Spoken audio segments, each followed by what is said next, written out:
प्रणाम सद्गुरु महाराज।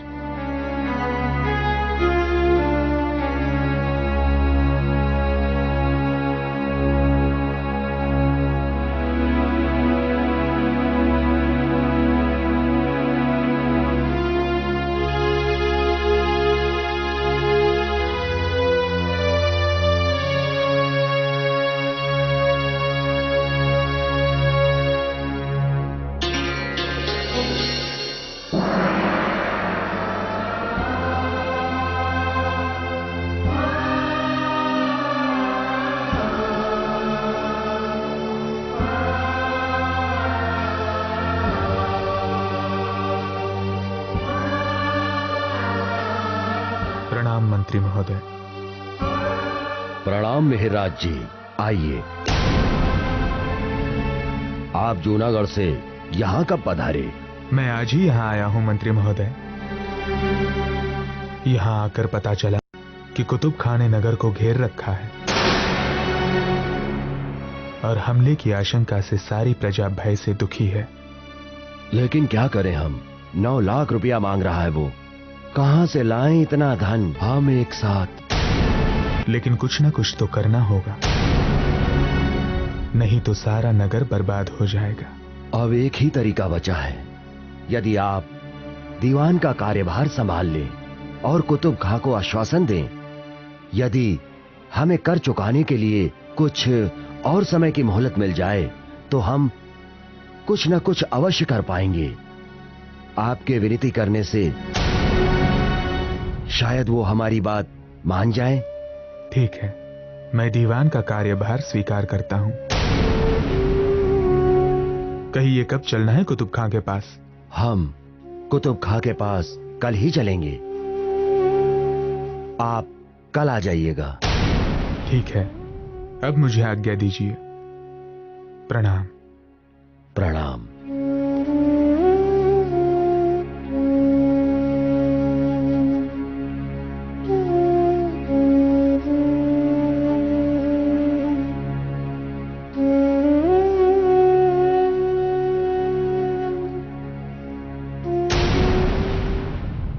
इस प्रकार श्री प्राणनाथ जी ने संवत 1720 में सुंदर साथ एवं प्रजा के हित में पुनः जामनगर के दीवान का पद ग्रहण किया और मंत्री के साथ कुतुब खां से मिलने चले गए। प्राणनाथ जी ने कुतुब खां को इस बात का भरोसा दिलाया कि 1 साल के अंदर सारा बकाया राज्य कर चुका दिया जाएगा। प्राणनाथ जी की ईमानदारी और विनम्रता से प्रभावित होकर कुतुब खान 1 साल की मोहलत देकर सैनिक सहित वापस अहमदाबाद लौट गया। इस समाचार को पाकर सभी सुंदर साथ एवं नगरवासी शांति का अनुभव करते हैं। धीरे धीरे 1 वर्ष बीत जाता है, किंतु कर की संपूर्ण राशि जमा न हो पाई। कुतुब खां का संदेशा आया है कि जल्दी से जल्दी राज्य कर का 9 लाख रुपया भिजवाओ, नहीं तो हमला कर दिया जाएगा। किंतु पूरी रकम तो अभी भी हमारे पास जमा नहीं हो पाई है। अब क्या करें? हमारे पास जितनी भी रकम जमा है उसे लेकर हमें कुतुब खां को समझाने के लिए अहमदाबाद जाना होगा। शायद वो हमें और मोहलत दे दे। ठीक है, बताइए कब प्रस्थान करना है? हम कल ही यहां से प्रस्थान करेंगे। अब आप जाओ और जाने की तैयारी करो।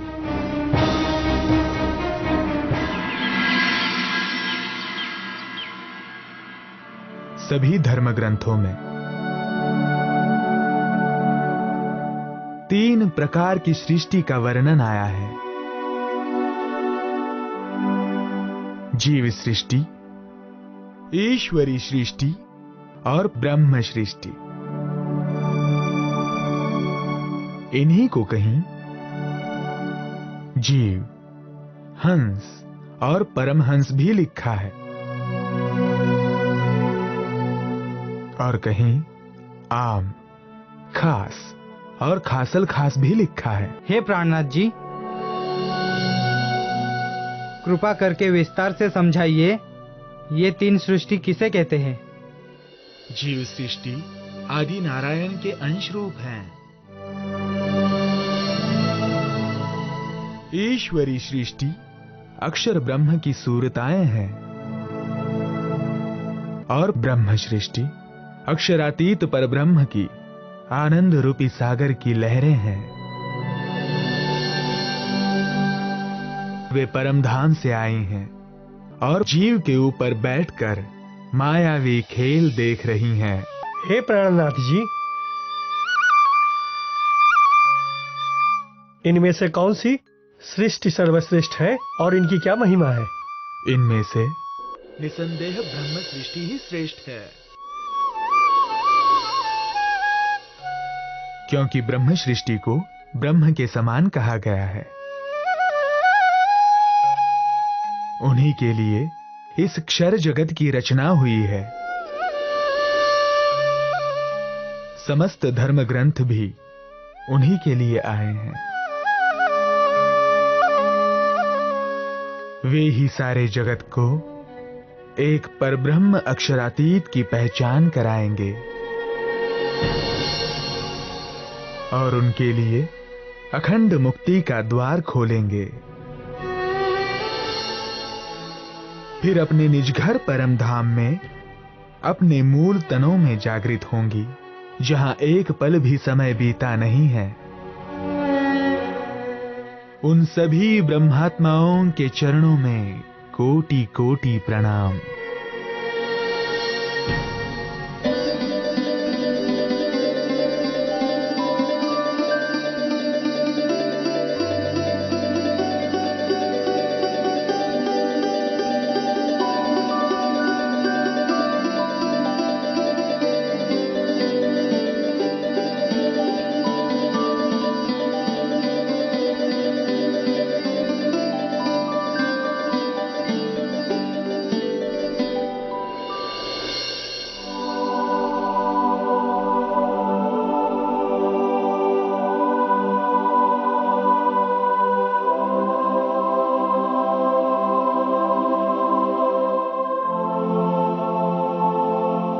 तेज कुंवरी, मैं आज जागनी कार्य के लिए अहमदाबाद जा रहा हूं। सभी ब्रह्मात्माएं इस संसार में विभिन्न स्थानों में प्रकट हुई हैं और अपने निज स्वरूप को भूल गई हैं। उन्हें खोजकर उनकी आत्म जागृति करनी है। अतः तुम अपने पीहर चली जाओ, मैं वहां शीघ्र ही आकर तुमसे मिलूंगा। आप धन्य हैं स्वामी, आप चिंता ना करें। सुंदर साथ की सेवा के लिए मैं आपसे जुदा होने का कष्ट भी सहन कर लूंगी। मेरी हमेशा यही इच्छा रहेगी कि आपका सानिध्य मुझे पल पल प्राप्त होता रहे। ठीक है, तुम मेरे लिए भोजन परोस दो, मैं तब तक जाने की तैयारी करता हूं।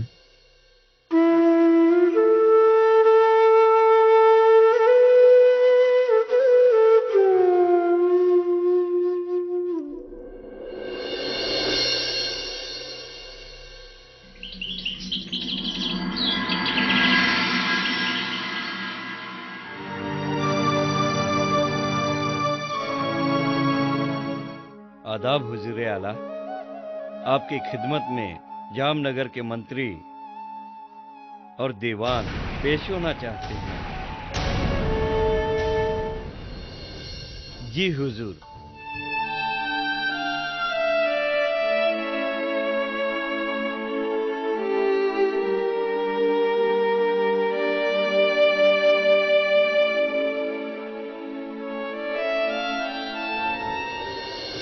हुजूर की खिदमत में सलाम पेश करता हूँ। खुदा आपको सलामत रखे। ठीक है, राज्य कर की रकम लाए हो? जी हाँ, पूरी तो नहीं, किंतु 8 लाख की व्यवस्था हो गई और 1 लाख बाकी है। वो भी शीघ्र ही हम जमा करवा देंगे। क्या आप जमा करवा दोगे? 1 साल कम पड़ गया था क्या? सिपाहियों, दोनों को पकड़कर बंद कर दो। विश्वास कीजिए जनाबे अली, हमें आप थोड़ा सा समय और दे दीजिए। बाकी का 1 लाख हम जमा करवा देंगे। यदि मुझ पर भरोसा ना हो तो आप हमारे दीवान को जमानत के रूप में रख लीजिए। क्यों दीवान जी? जी जी हुजूर आला। किंतु हमें जाने दीजिए। ठीक है, मैं तुम्हें 5 महीने की मोहलत देता हूं। तब तक तुम्हारा ये दीवान हमारे पास नजरबंद रहेगा। यदि बकाया धनराशि समय पे नहीं पहुंची तो तुम्हारे दीवान की इज्जत नहीं रखूंगा। सिपाही, दीवान को नजरबंद कर लो।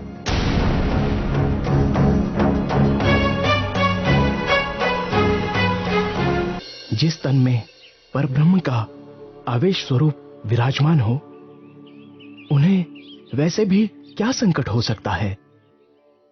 किंतु इस मायावी खेल में ब्रह्म सृष्टियों को त्याग और समर्पण की कसौटियों पर कसा जा रहा है।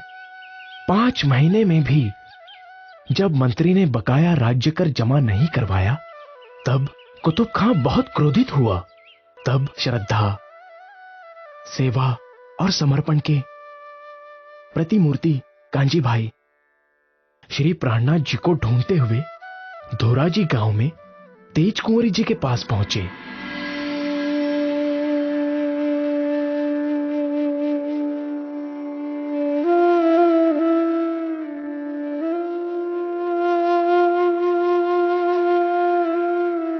पांच महीने हो गए, किंतु स्वामी अभी तक नहीं आए। पता नहीं कहाँ हैं। कहीं वे किसी मुसीबत में तो नहीं फंस गए हैं। प्रणाम बाईजू। प्रणाम कांजी भाई, आप ठीक समय पर आए हैं। मैं बहुत चिंता में थी। क्या आपको पता है कि हमारे प्राणनाथ कहाँ? जी, मैं तो स्वयं उन्हें खोजते हुए यहाँ आया हूँ कि कहीं वे अहमदाबाद में कुतुब खां से मिलकर शायद यहीं आ गए हो। क्या वे अहमदाबाद कुतुब खां से मिलने गए थे? मुझसे तो उन्होंने कहा था कि वे जागनी कार्य से जा रहे हैं। इसका मतलब उन्होंने सबसे सत्य छुपाया और सुंदर साथ का सारा कष्ट स्वयं पर ले लिया। मुझे तो बहुत चिंता हो रही है कांजी भाई। आप तुरंत अहमदाबाद जाइए और उनका पता कीजिए। यदि प्राणनाथ जी यहाँ भी नहीं है तो इसका मतलब कुतुब खां ने उन्हें कहीं नजरबंद तो नहीं कर लिया। तभी तो उनके विषय में किसी को भी कोई जानकारी नहीं है। लेकिन आप चिंता न करें, मैं अभी अहमदाबाद के लिए प्रस्थान करता हूं और धनी ने चाहा तो मैं उन्हें वहां से किसी भी तरह से ढूंढ निकालूंगा, चाहे मेरी जान क्यों ना चली जाए। बस आप इतना कीजिए कि अपने कुछ वस्त्र मुझे दे दीजिए। आप मेरे वस्त्रों का क्या करेंगे?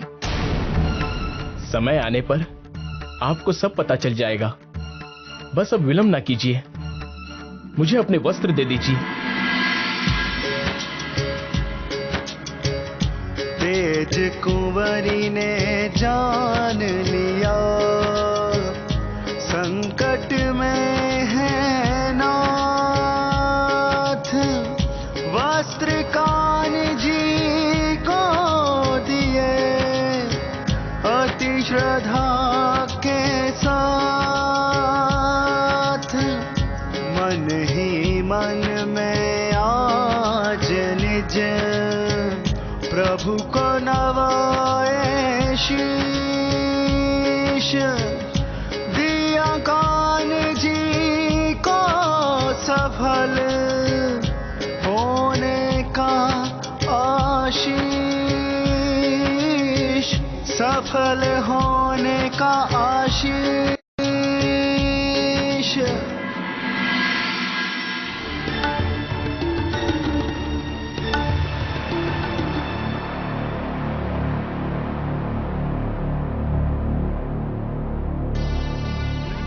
ये दीवान की बीवी है और उनके पास इनसे मिलने का फरमान है।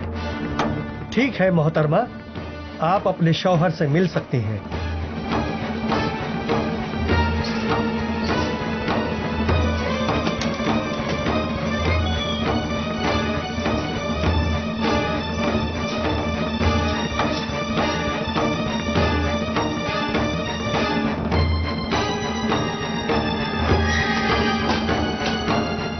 चलो हम बाहर चलते हैं।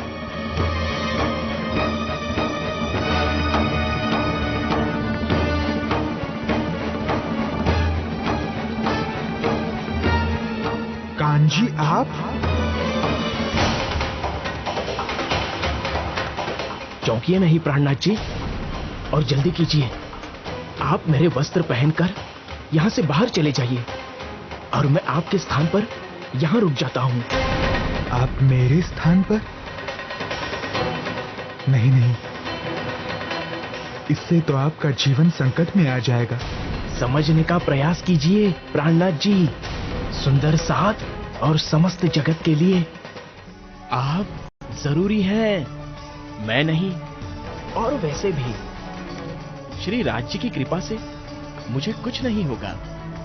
अब आप जल्दी कीजिए, हमारे पास समय कम है। इस स्थिति को देखकर मन में संशय हो सकता है कि प्राणनाथ जी तो अक्षरातीत परब्रह्म के स्वरूप हैं, तो फिर उन्होंने ऐसा क्यों किया? स्वयं निकल गए और कांजी भाई को संकट में छोड़ दिया। पर ब्रह्म की लीला ही विचित्र होती है, जिसे समझना कठिन होता है। जिस प्रकार कंस के कारागृह में जब कृष्ण जी का जन्म हुआ, तब वे स्वयं निकल गए और यशोदा की बच्ची को भिजवा दिया, किंतु ये तो लीला मात्र थी। उस बच्ची को भी कुछ नहीं हुआ। उसी प्रकार श्री जी के निकलने के बाद कांजी भाई को भी कुछ नहीं हुआ। वे भी श्री राज्य की कृपा से सुरक्षित आ गए। सुनवाई के लिए जब उन्हें कुतुब खां के दरबार में हाजिर किया गया,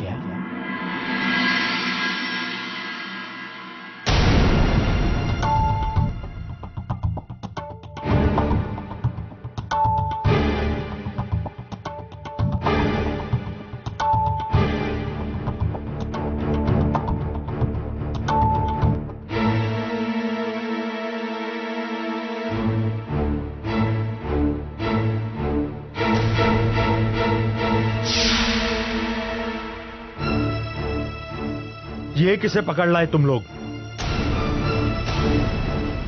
दीवान कहाँ है? हुजूर आला, जब हम दीवान को लेने कारागार में गए तो वहां हमें यही मिले। वहां हमने पहरेदारों से पूछा तो उन्हें भी कुछ मालूम नहीं था।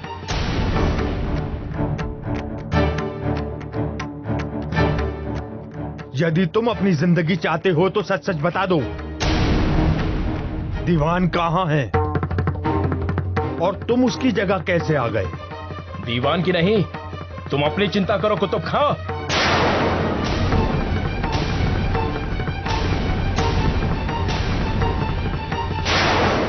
कज़ा के दिन तुम्हारा क्या हाल होगा। सत्ता के नशे में निर्दोष जनता पर जो अत्याचार कर रहे हो, उसकी सजा तुम्हें कयामत के दिन अवश्य भुगतनी पड़ेगी। जब कज़ा के दिन अल्लाह ताला सबका न्याय करेंगे, उस दिन तू नहीं बच सकेगा।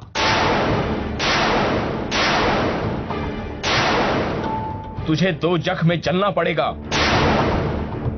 किसी भी कीमत पर तुझे गुनाहों की माफी नहीं मिलेगी। एक का 100 गुना हिसाब देना पड़ेगा।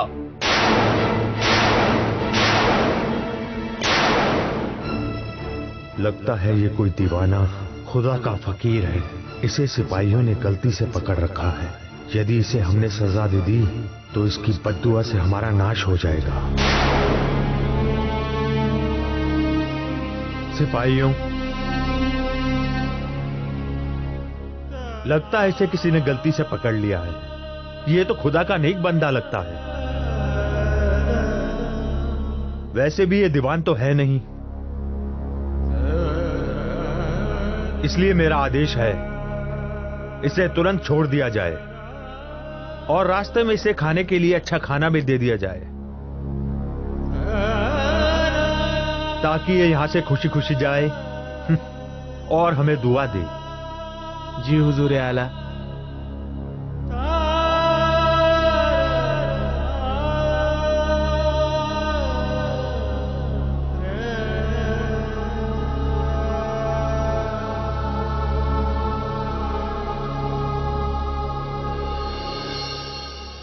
कहा भी गया है, धर्म रक्षति रक्षतः, अर्थात जो धर्म की रक्षा करता है धर्म उसकी रक्षा करता है। ऐसे ही कांजी भाई अक्षरातीत परब्रह्म की कृपा से सकुशल छूट गए और सीधे धोराजी जाकर तेजकोरी जी से मिले, उन्हें सारी बात बताई। फिर उन्हें लेकर देव बंदर के लिए प्रस्थान करते हैं। इधर श्री प्राणनाथ जी पहले ही देव बंदर पहुंच गए थे। वहां एक पुराने सुंदर साथ जयराम भाई रहते थे, जो देवचंद्र जी के समय के सुंदर साथ थे। उनकी आत्मा जागृत करने के लिए जब श्री प्राणनाथ जी उनके घर गए,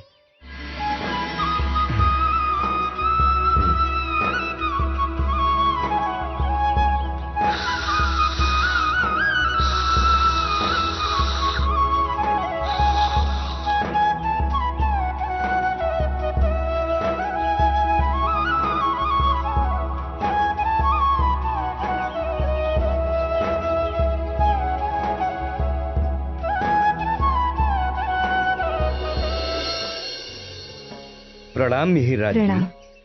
प्रणाम। आपको देखकर खुशी हुई। आइए बैठिए।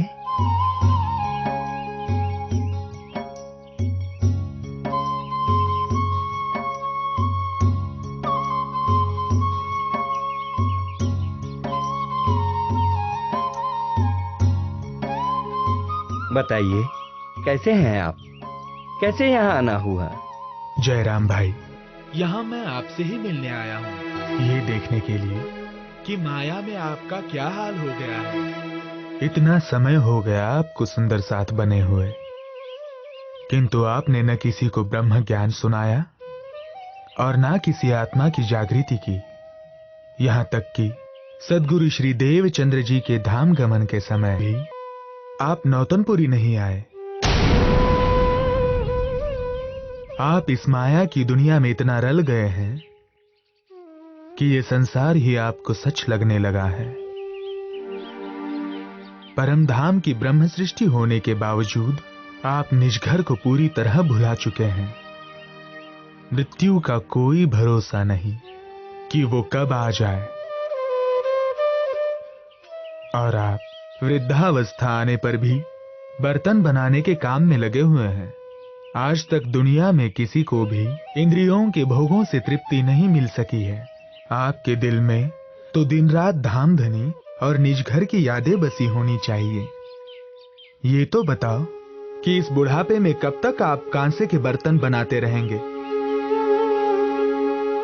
अरे ये तो सोचो कि जिंदगी में कितने दिन बाकी हैं।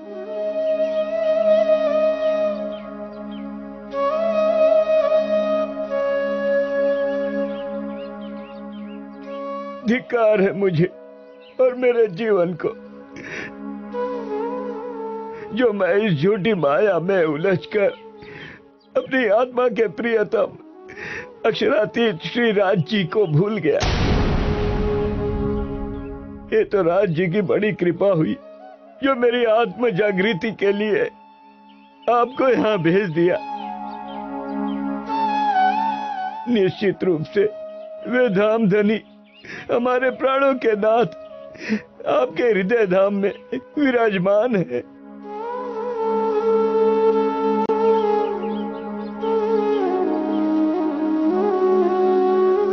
हे प्राणनाथ जी, भोजन का समय हो गया है। कृपया भोजन ग्रहण कीजिए।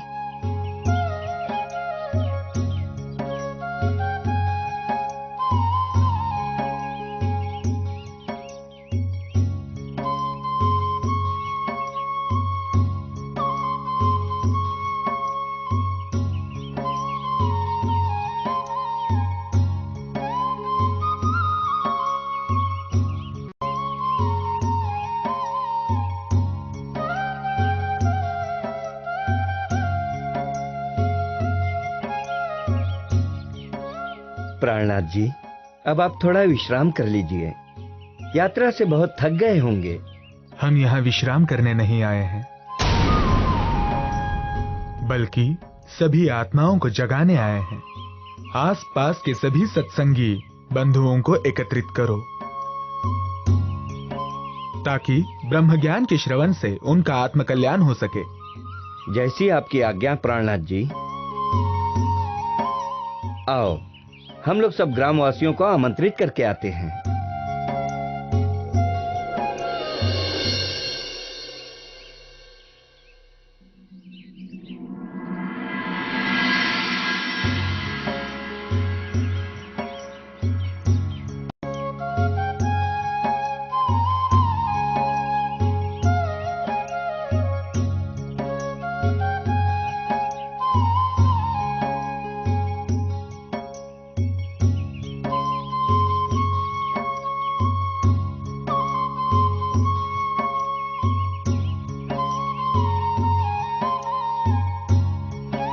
प्रणाम।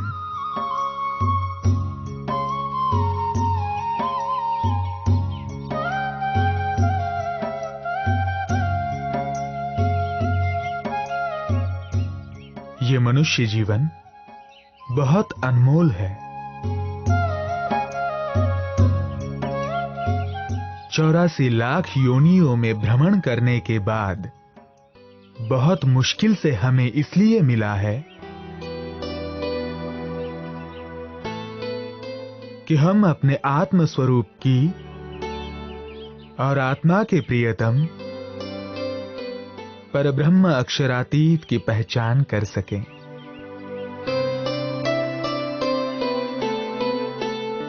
हम कौन हैं, कहां से आए हैं, इसका ज्ञान हुए बिना अनेक जन्मों तक भक्ति करते रहने पर भी अखंड मोक्ष की प्राप्ति नहीं हो सकती। ये शरीर और ये संसार नश्वर है, किंतु आत्मा तो अखंड अविनाशी है। उसका निज स्वरूप इस नश्वर जगत हद बेहद से परे अक्षरातीत परब्रह्म के दिव्य परम धाम में है। वो प्रेम व आनंद का धाम है, उसे याद कीजिए। हे प्राणनाथ जी, हम भक्ति करना तो चाहते हैं, किंतु क्या करें? हमें सांसारिक कार्यों से समय नहीं मिल पाता है। ब्रिज की गोपियों को याद करो। उन्होंने घर बैठे सहज परब्रह्म की कृपा दृष्टि को प्राप्त किया। उन्हें भी तो बहुत सारे गृह कार्य करने पड़ते थे, किंतु पल पल उनका ध्यान प्रियतम के ही चरणों में लगा रहता था। संसार की जरा भी चाह न थी उनके दिल में। श्री राज जी के प्रेम में ही दिन रात डूबी रहती थीं। हम ब्रह्मात्माएं ही तो वहां गोपियों के रूप में थी, जो पुनः इस जगत में मनुष्य तन धारण करके आई हैं।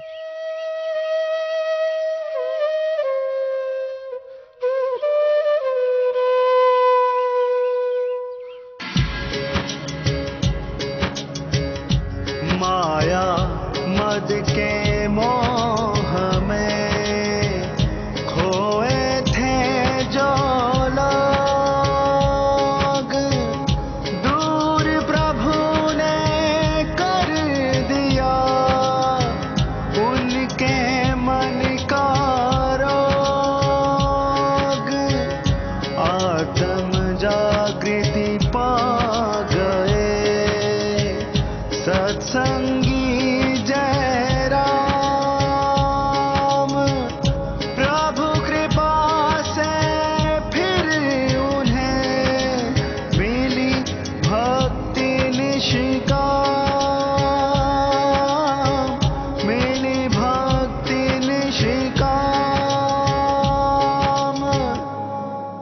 इसी बीच धोरा जी से भाई जुराज जी और कांची भाई भी यहीं देवबंदर आ जाते हैं। देवबंदर में श्री प्राणनाथ जी की अलौकिक चर्चा से श्रोताओं की भीड़ बढ़ने लगी। जयराम भाई के पूरे परिवार सहित सैकड़ों लोगों ने प्राणनाथ जी से तारतम ज्ञान ग्रहण किया और उनके चरणों में स्वयं को समर्पित किया। ये देखकर नगर के अन्य कथावाचकों में हलचल मचने लगी।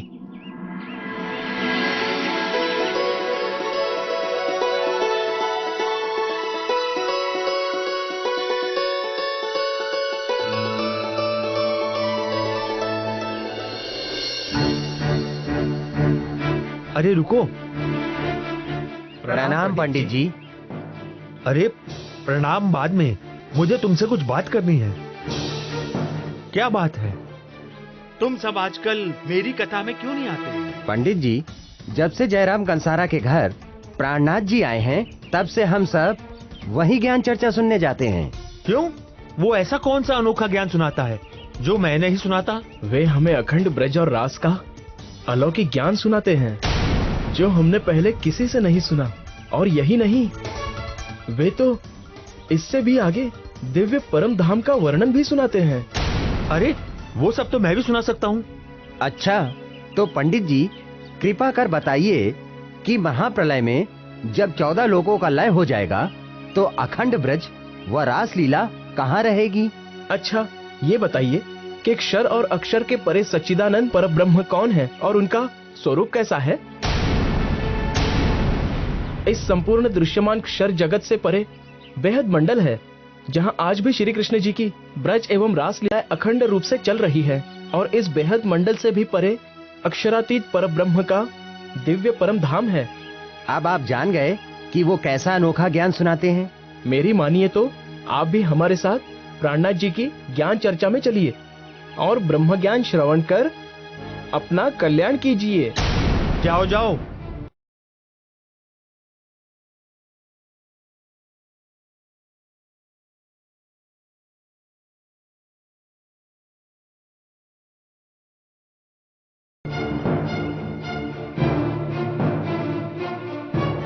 ऐसे तो धीरे धीरे हमारे सारे श्रोता वहां चले जाएंगे, तो फिर हम किसको कथा सुनाएंगे? हमें कुछ ना कुछ तो करना ही होगा।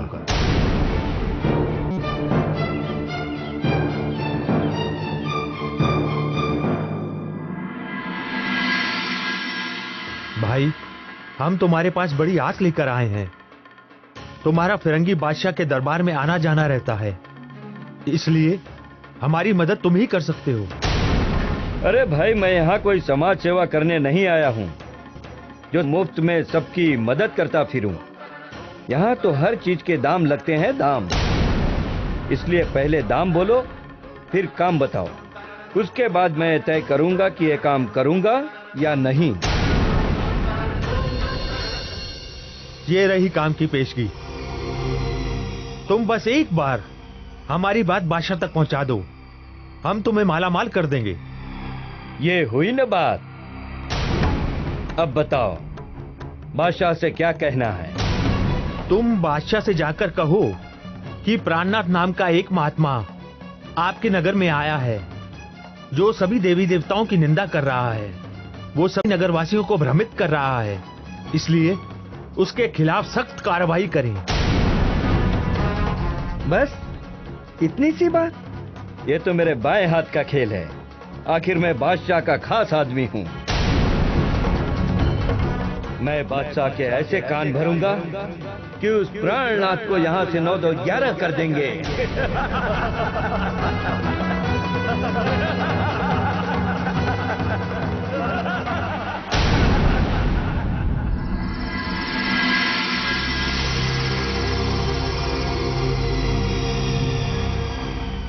भाइयों, एक बुरी खबर है। धनजी भाई नाम का एक चुगलखोर जो यहाँ के बादशाह के बहुत करीब है और जिसकी बात को बादशाह कभी अनसुना नहीं करते, वो प्राणनाथ जी की शिकायत लेकर बादशाह के पास जा रहा है। ये आप क्या कह रहे हो भाई? भला प्राणनाथ जी से उनको क्या शिकायत हो सकती है? उसे कोई शिकायत नहीं है। उसे तो इस गांव के कुछ पंडितों ने झूठी शिकायत करने को भेजा है।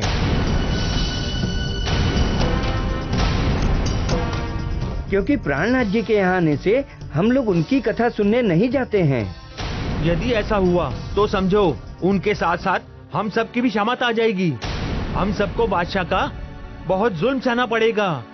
नहीं नहीं, मैं तो बाल बच्चे वाला हूँ, मैं इन विवादों में नहीं पड़ना चाहता।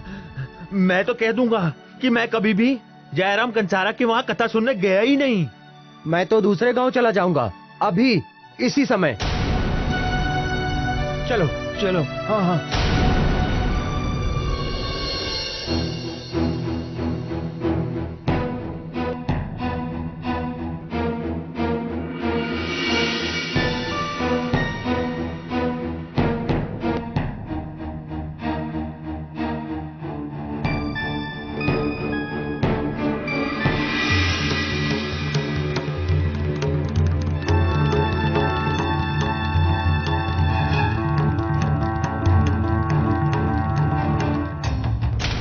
अरे मित्र, इतनी जल्दी में कहाँ जा रहे हो? कोई जरूरी काम है? हाँ भाई, मुझे बहुत जरूरी काम है, लेकिन मैं अभी नहीं बता सकता। मुझे जल्द ही बादशाह के पास पहुँचना है। बादशाह से आप कुछ देर बाद भी मिल सकते हो। जरा मुझे बताओ तो सही कि बादशाह से ऐसी कौन सी जरूरी बात बताने जा रहे हो? मैं एक महात्मा की शिकायत करने जा रहा हूँ, इसीलिए मुझे बादशाह से मिलना है। महात्मा की शिकायत? कैसी शिकायत? एक प्राणनाथ नाम का महात्मा है जो सारे देवी देवताओं की निंदा करता है और सारे नगर वासियों को गुमराह करता है। क्या तुमने स्वयं उस महात्मा को निंदा करते हुए देखा है या दूसरों की बात सुनकर ये बात बता रहे हो? मैंने तो उन्हें कभी निंदा करते हुए नहीं देखा है। मैं तो उस महात्मा को जानता तक नहीं हूँ। मुझे तो कुछ पंडितों ने ऐसा बताया है। भाई मेरे, जिसे तुमने देखा नहीं, जिसे तुमने सुना नहीं, उसकी शिकायत करने जा रहे हो? तुम्हें ऐसा नहीं करना चाहिए। हो सकता है कि ये बात झूठी हो और वो महात्मा सच्चे संत हों। ये फिरंगी बादशाह बड़ा जालिम है, ये बात तुम अच्छी तरह से जानते हो। यदि तुम्हारी बात को सच मानकर बादशाह ने उस महात्मा को कुछ कठोर दंड दे दिया और उस महात्मा को दुख पहुंचा, तो उसकी आहें तुम्हें शांति से नहीं रहने देंगी। उसकी बद्दुआ से तुम्हारा सब कुछ नष्ट हो जाएगा। तो फिर क्यों कुछ लोगों के कहने में आकर एक महात्मा की बद्दुआ ले रहे हो? उसने भला तुम्हारा क्या बिगाड़ा है जो तुम उसका अहित करने जा रहे हो? तुम सही कह रहे हो मित्र। मैं धन के लालच में आकर बहुत बड़ा पाप करने जा रहा था। तुमने मुझे रोक लिया। अब मैं वापस चलता हूँ। अरे, मैंने अपने मित्र को धन्यवाद तो कहा ही नहीं।